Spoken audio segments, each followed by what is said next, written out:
And we're moving on to a Mega India Today exclusive. We have exclusively accessed the first satellite images of Chinese intrusion in Galwan River area of Ladakh. These satellite snaps that are just going to be flashing across your screens at the moment will be showing you the build-up and India's response to the Chinese aggression. There you go. You've got those visuals across your screens. The India Today has accessed them through Australian Strategic Policy Institution. So how did it all start? India constructed road on its side. The Chinese responded by erecting camps.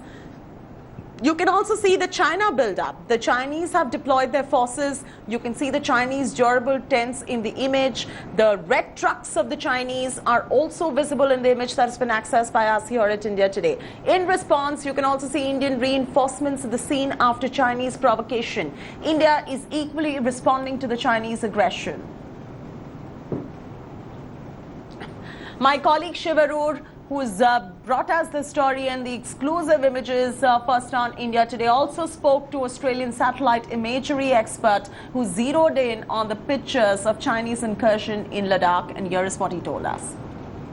Take us through what you have found, Nathan, in your images. We've seen many things. We've seen camps, we've seen trucks. Take us through what you've seen in these images. Hey, yes, thanks for having me. It's good to be here. Basically, on Friday, there was satellite imagery taken of the Galwan Valley area and of the hot springs area in the Ladakh line of control. Yes. So basically what we've looked at is the position of forces along that line and the build-up of forces. So in recent months, along the Chinese side in the Galwan Valley, there's been 3, perhaps 4 encampments set up, including one which is probably exactly on the line of control. It's about 500 meters away from the nearest Indian encampment. And it basically, it's a small camp of maybe a platoon of not more than 10 or 12 tents. Mm-hmm. But essentially, it's sitting almost exactly on the line of actual control between Chinese forces and Indian forces in the Galwan Valley. Speaking once again about these images, because they're very evocative, especially the images showing the trucks, the camps, some of those heavy machinery, pictures as well, Nathan. How serious, would you assess this situation to be based on where the claim lines and, like you said, the line of actual control are? It kind of seems as though China's trying to not necessarily be aggressive towards the Indian forces, but more trying to show that they can be by sort of pulsing forces right towards the line of control and letting India know that attempts to change the status quo in the region aren't necessarily going to just be accepted lying down by the Chinese forces.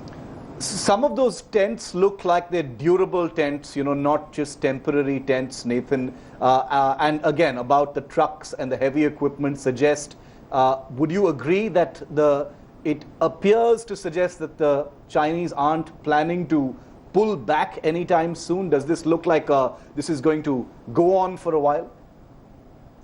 There doesn't look to be any there doesn't look to be any sort of solid structures in the encampments, and I guess if China put up the tents within a week, they can take them down within a week. But it does look like they're sort of preparing to stay for a decent amount of time. There's no immediate signs that they're pulling back. And actually, if you look further south to the hot springs area along the line of actual control, it seems as though Indian forces are building up and constructing actual permanent positions within a couple of kilometers of the line of actual control. There have been reports of, very violent clashes. The Indian Army has acknowledged that there have been, violent clashes between troops, Nathan, not just in Ladakh, but also in Sikkim. But speaking specifically about Ladakh, the Galwan Valley, and Pangong So as well, would the proximity of these camps and structures being put up by both sides suggest that things could be more volatile going forward, given how close they are to each other now? It's hard to sort of predict that, because you've seen a lot of clashes around the lake in the past that have sort of sparked from nowhere. But at the same time, when you look at the Doklam Valley region, there's Chinese and Indian forces within 100 meters of each other, and since 2017 there hasn't really been any escalation of force there. So the proximity of the forces I don't think necessarily equates to the likelihood Yes. of there being clashes, but there certainly are Chinese forces within the line of sight now of Indian encampments, whereas before that wasn't the case. There's a context to what's happening. There's a debate going on here in India over why this unusual level of aggression being shown by China and this big troop buildup. Over the years, there has been a mechanism in place to sort out perceived violations and collisions of this kind, but this time it's perceived to be much more serious than that. Do you have a view about the context? There's this pandemic going on. China is under a great deal of pressure as well. China's in a position where it wants to show a lot of strength to the rest of the world and its neighbors right now, after sort of suffering some weak economic figures following the coronavirus outbreak. And especially, even when you look at Hong Kong, they've put a more aggressive hand there than ever before. So I think there is a certain message that China's looking to send to the world and to its neighbors of strength. I think in many cases, because that figure of 5,000 troops within Indian territory doesn't appear to be true, I think a lot of the discourse surrounding this is escalating the pressure, whereas when you look at the reality on the ground, it's less of a serious situation, although it is still a clear show of strength by the Chinese forces and by Indian forces that have also set up positions within the valley closer to each other. Hello everyone, this is Rahul Kamal here. Hope you enjoyed this video. For the latest news and analysis, like and subscribe the India Today YouTube channel, and don't forget to press the bell icon to stay updated.